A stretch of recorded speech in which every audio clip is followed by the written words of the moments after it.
We are all laughing at my misfortune. You don't say that kind of thing about your dad. Like, I've been really good talking up until now, and then I start talking about David, and I go, oh, crap. I've got an achy bum where I've been sitting on. I've actually dented the chair. I sound like a right old sad sod, don't I? If I surprise you with some weird, freaky, spooky kind of word, it's a dare. Let me be a star while I still am, all right? Shut up, we are recording. Everybody does think that because of the character that I have in the Spice Girls as Posh Spice, that all I can do is go shopping and wear high heels, and that I'm a miserable cow who bosses David around. And there is a lot more to me than that, and I think slowly people are seeing that. Look at me, trying to look like I'm doing something. I started dancing when I was about 3 years old, and I just loved it. I think my mum and dad thought I was a bit hyperactive.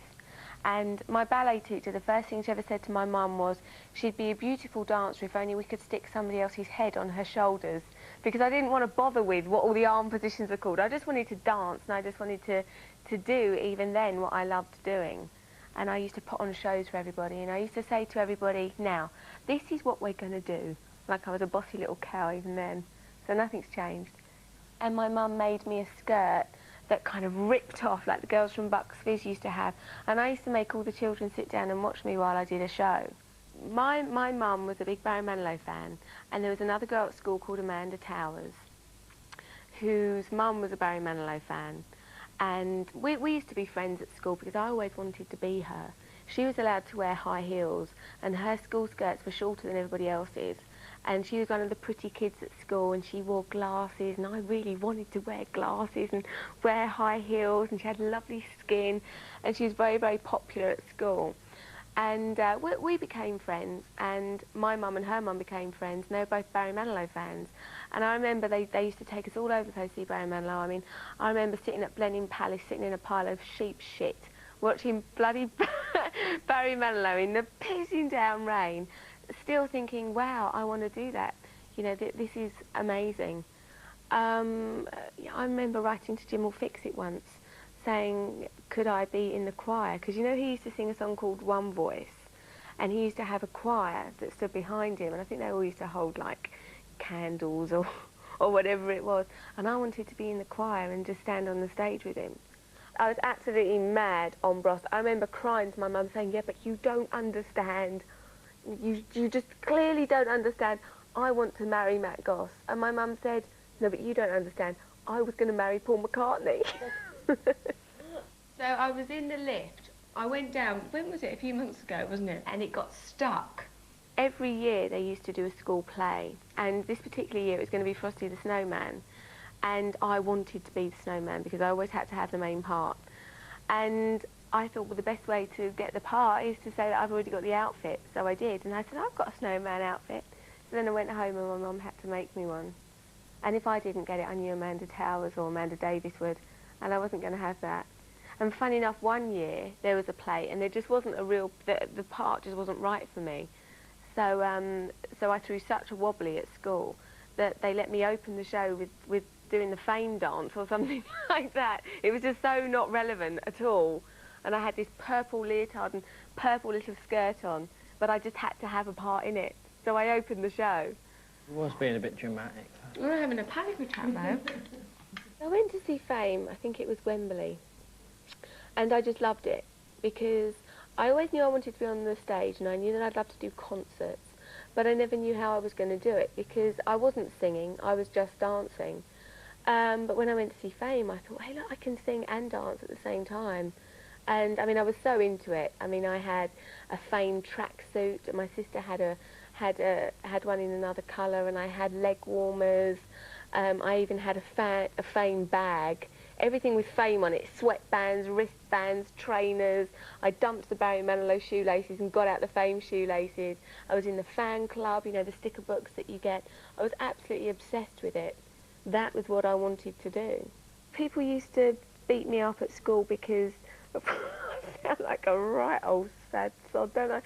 But, you know, because it wasn't cool that I was dancing and, you know, that kind of thing. And people didn't like that. I mean, I remember people dragging me with my school bag down the drive, and, you know, just sort of like pushing me all over the place. And I remember standing in the playground at school, and my mum always used to dress me so properly for school.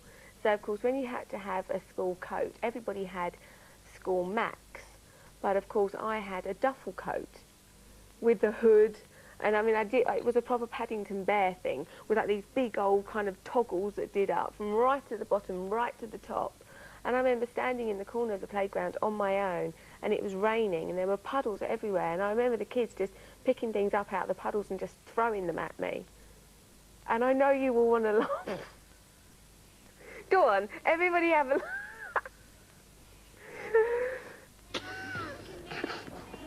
Cut. I'm glad we are all laughing at my misfortune.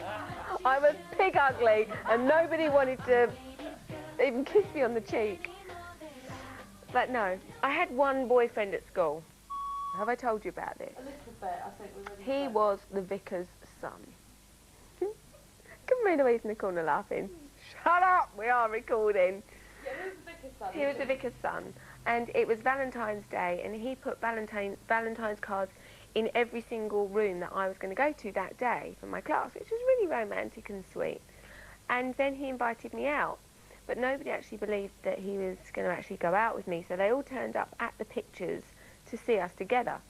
So my mum drops me off at his house, and I knock on the door, and his dad opens the door, the reverend whoever he was, and then runs down the stairs in, let me tell you what he had on, a Star Wars t-shirt with a checkered kind of lumberjack shirt undone on top, jeans that are kind of, what chest are those jeans, sir, tight rounded you know what, didn't reach the floor, and trainers that turned up, that were kind of like, what were they like? When they was kind of like plimsolly on the bottom, Yeah. and they was wrinkled up, and it was so embarrassing, so embarrassing. And then we got the bus, and it was the longest bus journey of my life, and we went to Waltham Cross, and we went to the pictures, and of course everyone was there because they didn't believe anybody had possibly wanted to go out with me. I had to walk in with this guy that was dressed very American, to say the least. But he was really, really sweet, very, very sweet person. And then I went back to his house, and he gave me a little necklace, a cross, that was really, you know, it's the first thing a boy had ever bought me, and I was really over the moon. But of course my sister started saying, oh God, I bet you got loads free with confirmation, you got like a job lot or something. And then I got in the bath, and of course my neck has never quite recovered from the green kind of mould that kind of settled on it. But yeah, that was my one boyfriend at school. Well, I went out with this guy, Mark Wood, he was an alarm engineer, and he was older, and he had a car. It's actually a van, and it actually had ladders on the roof, but it was still 4 wheels. So to me it was like, wow, I've got a boyfriend and he's got transport. So it was, you know, very exciting. I thought my heart had been broken when he split up with me. I mean, goodness, when someone finishes with you, you really do think it's the end of the world, don't you? I mean, it's like you feel like you are about to drop dead. My mum took me to Lakeside to try and make me feel better, and my sister walked around while I was crying, standing next to me saying, what are you crying for? He's a and I was like, no, you don't understand, I'm going to die. You know, I really felt like I was dying. And, yeah, you know, so I think that there's a strong message there, you know. You know, you do get over it, basically. Well, men always fancied Jerry with the big boobs and the red hair, or Mel B, you know, with the curly hair, or Emma, who sort of like looks like a kid. You know, I think me and Melanie C weren't really the two that the men used to kind of, you know. But, you know, I got the best man, didn't I? Stop, slow down. My dreams, people tried to batter them out of me when I was younger at school. And I think that's terrible. And I want to do whatever I can to young kids to say, do you know what, go for it. If you want to be a spaceman, that's cool. You can do that. Work hard enough. Next. My mum and dad would never let me go to a stage school because they didn't want me to board. And I think it was probably because they couldn't have afforded it. And when you're young, you don't realise that, and you're just saying, well, why? I want to go to a big stage school, you know, like Emma did. Yeah. Because everybody that was in shows in the West End, you know, you'd look at the programme when the show finished, and they all went to a stage school. And I was saying, yeah, but it's never going to happen to me unless I go to one of these stage schools. But they didn't want me to. I ended up in Broxbourne, not quite New York. Had I been in New York, that might all be different. You know, and I used to phone home. I remember the phone box outside the college, and I used to ring and say, oh, you know, more auditions have come up and they won't even let me audition. And I used to get really upset because I was working so bloody hard. And my mum used to say, come home and we'll go to Lakeside and buy a pair of shoes. And yet if my dad answered the phone, he'd say, well, go in there and work harder because you'll do it next year. And I think that that's where I got my drive from, was my dad, who has always been so ambitious. You know, I mean, my mum and dad, who started off with nothing, now have a lovely house, nice cars, and I think people think that that's come from me, but it hasn't. My dad has worked his balls off for everything that he's got. God, that sounded awful then. My dad's worked his balls off. You don't say that kind of thing about your dad. My dad's worked incredibly hard for everything that he's got. He really has. I mean, when he first started up his company, his ambition was to have a Rolls Royce. And he said, I'm going to have a Rolls Royce. And he did. And it's haunted me forever, but he did have one, you know, and I think that's where I get it from, is because whenever I get down, I think, no. That's why when people say to me now, why do you put up with everything that you put up with, I say, I'm used to it. I've had that for a long, long time. People telling me I'm not good enough, I'm too fat, I'm too thin, I've got horrible skin, my hair, whatever. This is nothing new. Everything everyone's saying about me, I was getting in the playground when I was 5 years old. It's just on a larger scale now. I don't have spots anymore at the minute. And I was banging on the door saying, help! I was like properly freaking out, wasn't I? And there's a camera in the lift. Well, I was definitely not one of the best at lanes. You know, the standard was very, very high. So I had to work very, very hard just to keep my head above water from day one there. They were very conscious of what you looked like there as well. And at the time you don't understand why.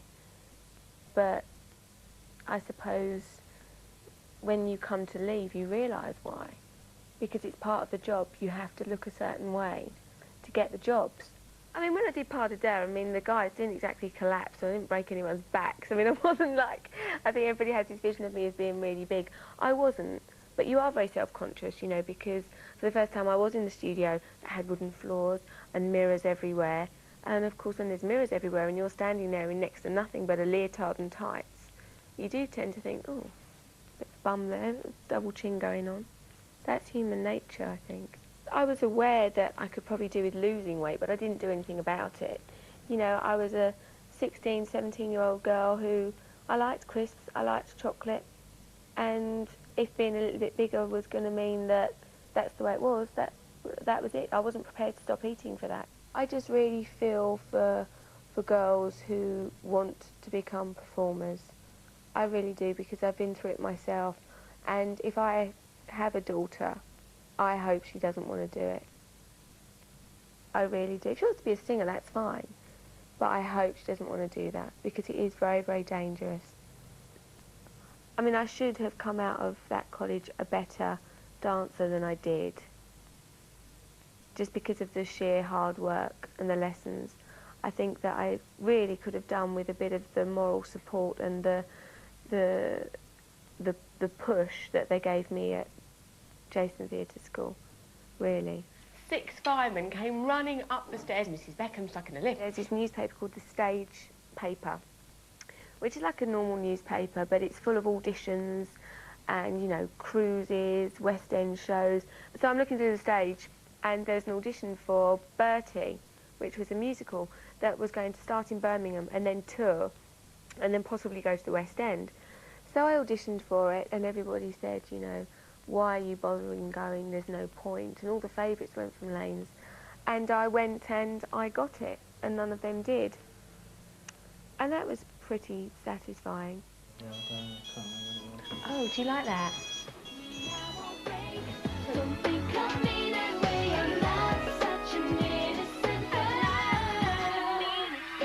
I was doing some promotion for the Daily Mirror, and I remember my sister was doing it with me, and I used to have to give out leaflets dressed in sort of like a real tight-fitted t-shirt that said Daily Mirror across your boobs and a baseball cap, and they made you wear like tight leggings and high heels.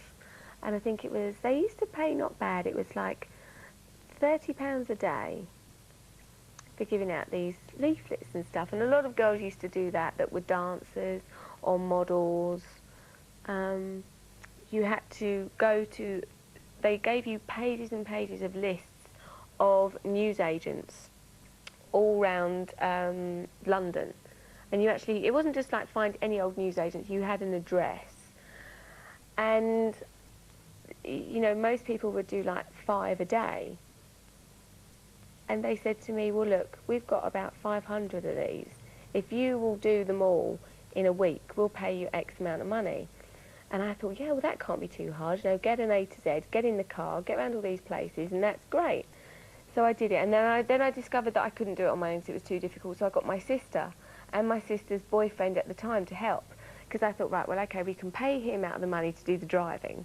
Then me and my sister can sit in the back and we can do a shop each. And you had to get out in your Daily Mirror T-shirt, you had to go in and you had to say, hi, you've won a special award. And it was like a pen or a T-shirt or something. And it was quite funny because there's me all enthusiastic and right, we'll get up at 5 o'clock to beat the traffic and we'll get to Surrey and we will break the back of this and we'll get it all done by about 9 o'clock tonight. Then we can come home, have a few hours sleep and then start again in the morning. So we'd be driving round and it got to the stage where my sister refused to get out the car. I was like, Louise, this is your turn. Bugger off, I've got a bad back. But she wanted the money, but she didn't want to put any of the hard work in. I used to promote anything. I opened up the Wicks shop in Waltham Cross once, dressed in a tracksuit that said Wicks, and I had balloons that I had to give to all the kids. Camera shops, shopping centres, the Harley Quinn Centre in Watford. I worked at Lakeside in the perfume department. That's why whenever I go to a shop now and somebody tries to kind of squirt me with the perfume, I will always let them do that because I know how it feels. I used to squirt, that sounds a bit rude, I used to squirt champagne, and I used to have to stand there and say, good afternoon, would you like to try some champagne? And the amount of rude people there are out there, it's unbelievable. I feel so sorry for girls that do that. They don't want to be doing that. They're probably just doing it sort of like as a bit of a part-time or when they're off of college or something like that. And when I got my first paycheck, I went with my sister and queued up outside the Patrick Cox shop in Sloane Square. And the bizarre thing is that I know Patrick now as a friend, and it's actually quite funny because we had a pair of wannabes, white wannabes, slingbacks, and we used to share them. Do you remember when we met Brittany?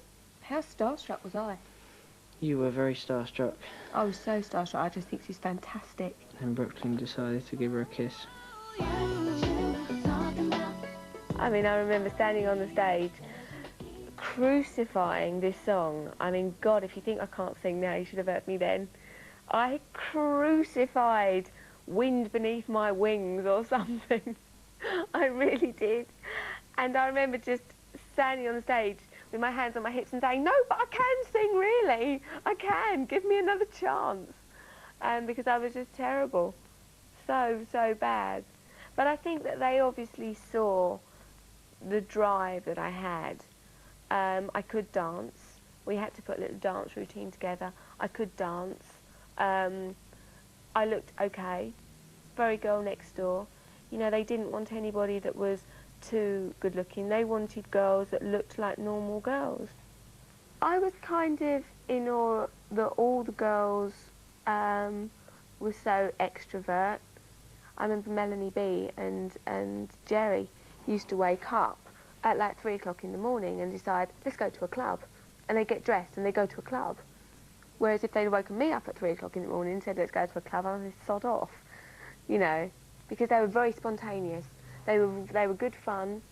They were always up for a laugh. The other girls, especially Melanie B and Jerry, were the two that really got the bad press right at the start, because, you know, they'd had more boyfriends. I'd actually lived quite a sheltered life, really. I mean, apart from Mark Wood, there wasn't really a lot that really could probably be said. Not, you know, the other girls, I always used to joke and say they've had a lot more of an interesting life than I have. So they were the first to really get stick. So when I actually read this thing about that Mark Wood had sold about me, I mean, I was very embarrassed. I mean, I still wouldn't talk about sex in front of my dad. You know, I mean, it's not because you wouldn't dare to. It's just that that's my dad, and I wouldn't. So when my dad opens a newspaper and sees we had sex on a fast-speeding train, and I wouldn't even mind, but it didn't even happen. Do you know what I mean? I was just very embarrassed because my parents were reading that. Also, you know, I think it's hurtful because we split up, and, you know, I'd sent him cards. You know, I wrote him a card that said, I don't know, something like, "Happy birthday, lots of love, your little pop star." You know, because I always dreamed that I would be a pop star. And he sold that to the newspaper, and that's like the card that I sent him has been printed in the newspaper. And I just thought that was, to me, that's a bit personal. It made me realise then that I would like to say, I don't mean everybody, because everybody doesn't have a price, but most people have a price, which is a bit sad, really. And I think the other girls taught me a lot about my personality, made me realise more about myself, really. I mean, I remember when we were looking for our record deal, and we would go to the record companies, and all the girls would jump on the table and dance and sing "Wannabe" for everybody, and I would be the one that would be checking that the table wasn't going to give in, because I didn't have the bollocks to get up and dance on that table. I would now, you know, and I think that they brought that out of me, that fun side out of me, really, that if I hadn't have met them, I don't know that I would have. I mean, I think that the electricity between us was amazing. I mean, we were 5 girls who were going to conquer the world, and nothing was going to stop us, and nothing did, and we did. You know, it was amazing. We took over everywhere that we went. Parties, record companies, restaurants, everywhere we went. And everybody, you know, we never stayed anywhere too long. We were in and we were out. And it was, oh my God, the Spice Girls. But they were very, very loud, you know, and that was, I mean, I look back at interviews that we did and I think, oh my goodness, how did anybody watch this? Stop, slow down, take a deep breath. I'm like, I've got an achy bum where I've been sitting on. I've actually dented the chair. And I'm thinking, this is so not rock and roll. No, it shouldn't be like that, not fooling me. Simon, I remember the first time we saw him, he had on a pair of very neat jeans, and he had a lilac shirt on, and he had black hair, and he was very, very clean looking, and had very shiny shoes on. And he had all of his discs up round the wall, you know, Annie Lennox, Kathy Dennis, and we walked in and he wasn't there. So we was taken into his office where we sat down, and when we were sitting, he then walked in. You see, he's very clever. And I think he did a great job with us. I mean, I think we had a lot more to do with it than we are given credit. But then that's purely because he was a man, and I think that people find it hard to believe that 5 girls were actually in control of their own destiny. And we did write the songs, and we did make up the dance moves, and we did dress ourselves, and we did go to him with a lot of the first album already demoed, songs already written. But he marketed that well, and I think that with him and Virgin together, they marketed us very, very well internationally. You know, I mean, we had a #1 record in America. You know, and the great thing is that with 5 of you, if one of you's feeling a bit down, the other 4 would pick you up. You know, if we were out and anybody decided to be nasty about one of us, the other 4 were there. What were you doing? You know, we stuck up for each other. We lived like sisters. You know, we really did. I think I was in the background really through all of the Spice Girls, really. I don't find it as easy as the other girls to be loud and all the rest of it. You know, they're great at that. I am a bit more of a reserved personality. Most of the time. You know, sometimes it will come out, but you know, I don't find it as easy. I'm not as confident, I suppose. That's the bottom line. We'd get up, I don't know, 5, 6 in the morning, maybe, fly to another country, work for the whole day, get back. I mean, I remember quite a few times, because my mum reminded me of it the other day, I used to actually come home in the middle of the night, have just about enough time to unpack my clothes, put new clothes in my case, and then I would get picked up and go again. Probably only really come out of how shy I am the last couple of years, because even being with the Spice Girls, I never really spoke a lot in interviews. I never really sang a lot on the records, you know, because there were 4 girls who are very, very bubbly and fantastic personalities. And as much as I was kind of like that in private, I didn't really want anyone to see that. I realised the success that we had had when I started trying to do it on my own. And when you've got 4 other people with you and you are part of a phenomenon and everything that you touch turns to gold, it's not until you're on your own and you're trying that you realise how out of the ordinary that success actually is. Make sure you haven't got sweat patches.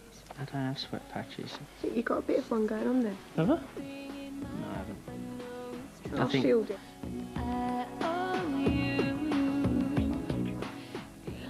Well, I've been actually in a box watching the game, and I'm meant to wear glasses. So I actually spent the whole game watching the wrong player, and in actual fact the wrong team, because they was in an away. Actually, no, they was in their away kit. So I was getting very confused. I mean, this is someone who knows nothing about football.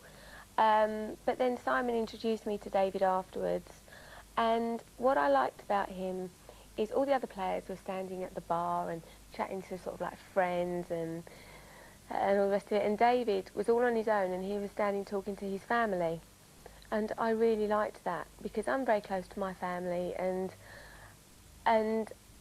I always wanted to meet somebody who was like, as naff as it sounds really, my dad and my brother. I didn't want a pub man. Not that there's anything wrong in that, but I did want someone who was very family orientated. So that was the initial attraction, you know. And I think I've done wonders with him, haven't I? Did you see the state on his hair?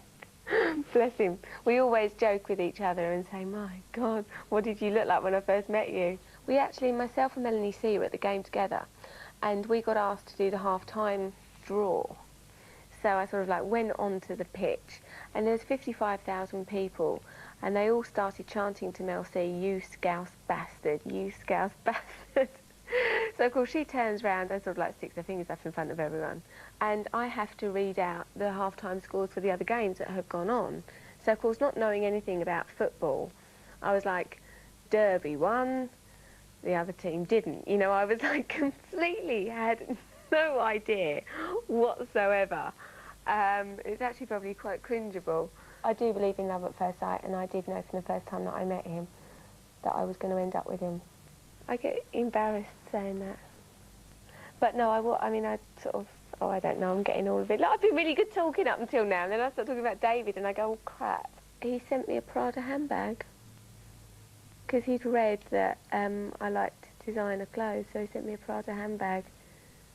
It's quite funny, because he didn't know what my surname was, so he got his sister to go and buy Smash Its and have a look through to find out some more information on me, and he went and got a CD to do his homework. He was really, really shy, and I said to my mum and dad that they had to get out of bed and come and see him. So my mum comes down the stairs in her dressing gown and says, oh, hi, you're the dodgy footballer, or something like that. I've just got to come and have a look at you, or something like that. You know, my mum is very, very blunt, shall we say, says what she thinks. And he was really embarrassed and didn't say a lot. In the book I say how we used to meet in car parks. It sounds really seedy and it sounds like, I don't know, there was all lots of shag nasties going on in the back of a whatever. It was not like that at all. It was just nice. You just used to sit there and talk for hours and hours and hours. He's always been really talkative to me. I mean, people will criticise him and say he's not particularly fluent and that he doesn't say a lot in interviews. But he's shy, you know. He's very deep and he is very intelligent. I couldn't be with somebody who had nothing inside and who was the person that people portray David Beckham to be. You know, he's very deep, he's very caring, he's very intelligent, and if I want advice, he's the first person I'll ask. When I was away and she was in America, and I was on a coach full of all the rest of the players, and she told me that she was pregnant, and that was just, I think, well, I'll always remember that. When David came out to see me, I'd been saying to him that when I was in New York, before he actually got out there, I'd seen a really nice top that I wanted, and it said Brazil on the back, and it was like a Brazilian sweatshirt. I said, oh yeah, I think I might get it, and he said, no, you bloody won't. And I said, no, no, no, I really, really want this. No, you bloody won't. So then he comes out to see me, and gives me a present, and it's this Brazilian shirt that he's gone and bought. So I was really, really pleased with this shirt. So I put it on one morning, and I was feeling so morning sick.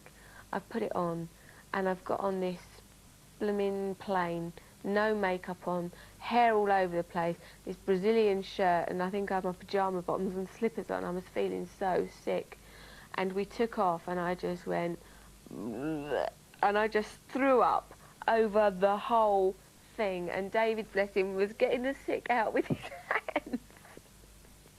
I was just sick everywhere, all over my brand new Brazilian shirt. But it was a really lonely time for me on tour as well, because when all the press found out that I was pregnant, they actually got an incredibly unflattering photograph of me from when I was sitting round by the side of a pool at the Four Seasons in Los Angeles, and I was on the phone, and I just got out the pool, so I had like curly hair all over the place. I was obviously starting to show that I was a bit pregnant, and it was the worst picture I have ever had in the newspapers. It was vile. And I'm on the phone, so I've got this big old double chin going on, and they just put it on the front page and said pregnant spice or something like that. And so I spoke to David, and I said to David, there's a picture of you saying that, you know, we're pregnant. And I said, what's the picture like? And he said, I can't lie, babes, it's the most terrible picture I've ever seen of anybody. If you were to say to me the best thing that's ever happened in my life, it would be having Brooklyn, without a doubt. I love being pregnant, but then I was pregnant in a bit of a designer way. I was very lucky. I mean, I literally was just a bump. I'd never be that lucky next time. But, you know, it doesn't matter, does it? You're pregnant and you're having a baby, and it's amazing. My bag was ready at the door from about the first 2 months, you know, getting all the baby grows, decorating the room, picking the names. So you're looking forward to the next one? I can't wait. People will always try and catch me out, and I can be quick sometimes, but then other times, I'll admit it, I can't be. And I just say something, and then I have to deal with the consequences. No tricks, no games, just me. That was awful. I mean, like I said, you know, I think that David is the one thing that, the one person that is mine. No one can touch him. And I think that, you know, every time you get these girls who say, I had a rollabout affair with someone, that someone has 9 times out of 10 got a wife, a family, children, and I don't know what kind of person it takes to do that kind of thing. But I think that they've got some pretty bad karma coming their way. I felt really sorry for David. I mean, I do now. At the time, I didn't. Because as much as you can trust someone, some body has put that element of doubt in your mind. And I was 7 months pregnant, and I was no short of devastated, completely devastated. If I hadn't have been pregnant, I hate to think what I'd have done. Because, I mean, I'm not a majorly jealous person, but I was incredibly upset about that. I felt like my whole life had ended. I mean, I actually physically beat him up, punched him in the face. But to try and make me feel better, we, when all that was going on, because there was loads of press outside the house and it was a nightmare. And I went to the garage to get some drinks, and loads of people were screaming at me, how are the page 3 slags? And, I mean, I was getting abuse when I went out, people that found it really funny to say things like that. And so we all decided to get in the car.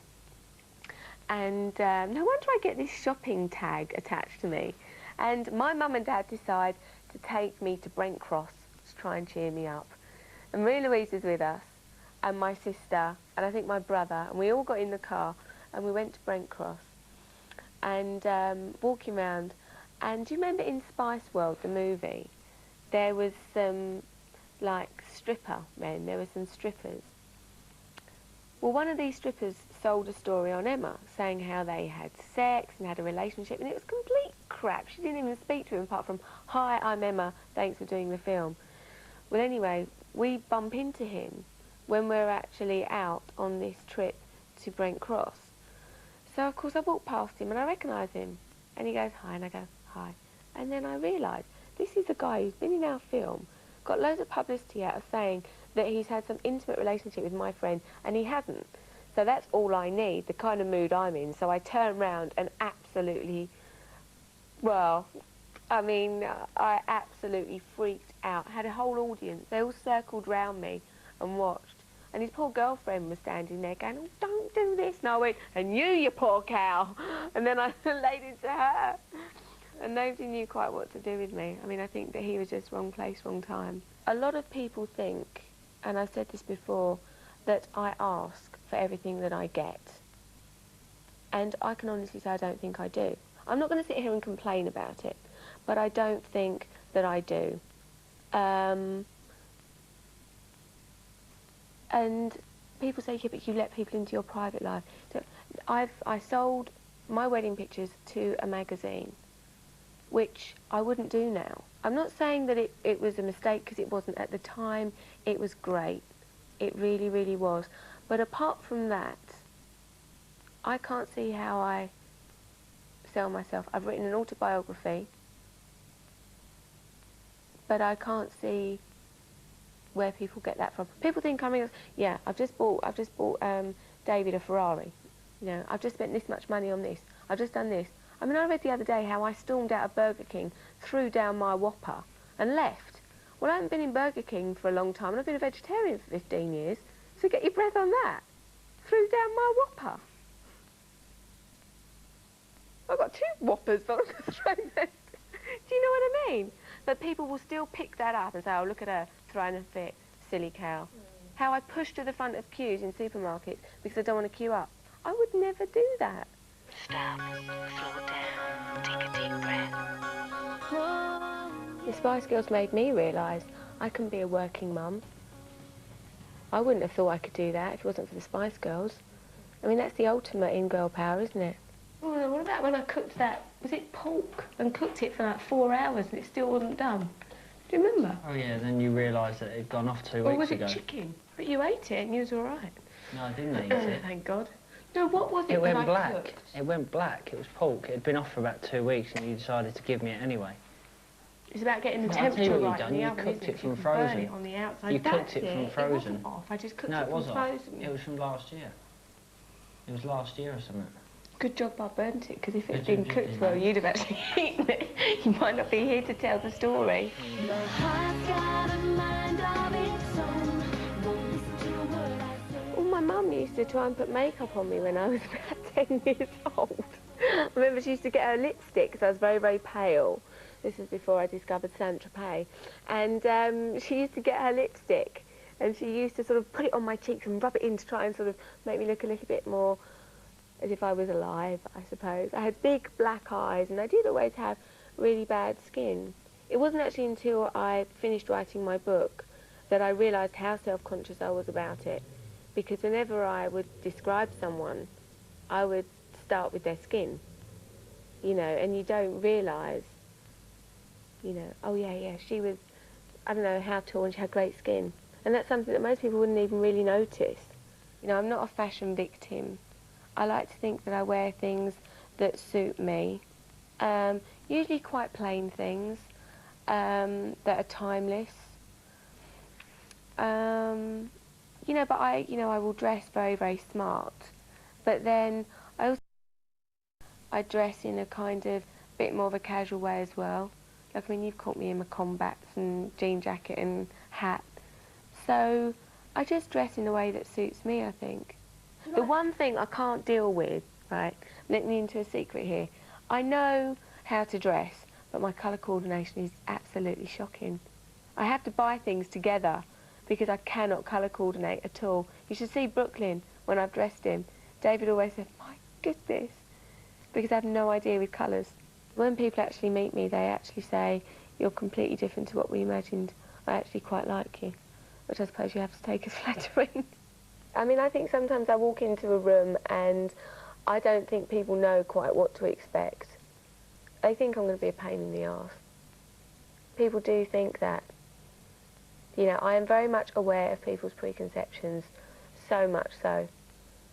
And I sometimes feel like I am banging my head on a brick wall. I really do. I've worked bloody hard on my record, and it is a good record. The album reviews have said, this is a good record. And still people have these preconceptions. And as long as I know that, I think I can knock them down. And I will try as hard as I can to knock them down and make people listen to the record. I mean, I've just come to accept it now.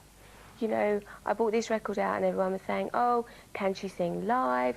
No, she can't, she's miming all the time. So I go on Parkinson and I sing live, yeah. I think 11 million people watched that show. And do you know how many newspapers actually wrote that I sang live? None. I can take constructive criticism, but when people will just be damn right nasty and bitchy and try and ruin everything that I have worked hard for, I sometimes find that difficult because I think, okay, if you don't like my music, fine. If you don't like, I don't know, my book, fine. But I think I have a really positive message for children. That's the kind of thing I want my son to be thinking, yeah, I can do that. You know, people say, is this being a solo artist, you know, lonely? I mean, for me personally, it's great because, I mean, I recorded the whole album with Brooklyn on one hip. You know, I had my mum or David's mum there with me. I had a creche that I created in the corner of the studio. When I go away, most of the time I take Brooklyn with me. But you know what's really great is even now, it's like after, because David's been away, so he hasn't seen a lot of the performances. Like today, my mum gave David's mum a tape to bring up here, and it was my CD UK performances for the last couple of weeks, and he hadn't actually seen them. And I was all excited to show you, wasn't I? But they get better and better every time I see them. My album that I bought's unbelievable, isn't it? What one's that? Coffee Brown. Yeah. The Victoria Beckham album's even better, babe. It is a lot better, actually. I think I've been overexposed. I mean, when I started writing this book 2 years ago, we always knew when the book was going to come out. But when we started writing an album, we never knew when the album was going to come out. And it was basically just pure coincidence that they came out at the same time. And I think that, you know, overexposure is a problem, is something that I face. And I don't know what to do about that. I do not know. I have to find someone to deal with that and turn it all round. That's the horrible thing about going home, is when you don't know when you're going to come back again. I know. It's like when I was working on the album and the book, I spent so much time wanting to be performing, and, you know, I really, really love doing all of that, but when I come home, I just think I'd love just like a few days to kind of just be with David and Brooklyn, all three of us together. But I don't really want to go back now. Don't. Got to. You know what I'm really looking forward to? I'm looking forward to going to bed with my husband every night and waking up with him every morning. And having dinner together every night. Which at the moment is something that a lot of people have that we don't, because we're both very busy. And we have to spend a lot of time apart, but it's not always going to be like that. And I'm really looking forward to spending more and more time together. Having more children, I'm really looking forward to that at some point. And standing strong and saying that I achieved success as a solo artist. Be it now, be it in 6 months, I know that in 3 years' time, I will do it. Because up until now, when I set my mind to something, I will do my absolute utmost to achieve that. And I will. Just give me a bit of time. But no, when I do say these silly things, you know, I do try in all my interviews to be really dull and boring. The thing is, I actually warn her before she does an interview. But I do try, and she still don't I? No, but I try and I'm very diplomatic, then all of a sudden something will just go blah, blah, blah, and just like come out. Someone will ask you a question, you'll forget about me saying be careful and you'll go into it. I just can't help it. So I'd be a lady, would I, if David got knighted? Would Brooklyn be anything? Would I be Lady Bex? I think it would be great because I think most of the time they wait till you're really sort of old, don't they, before they knight you? And why? Wouldn't it be funny though? What would I wear?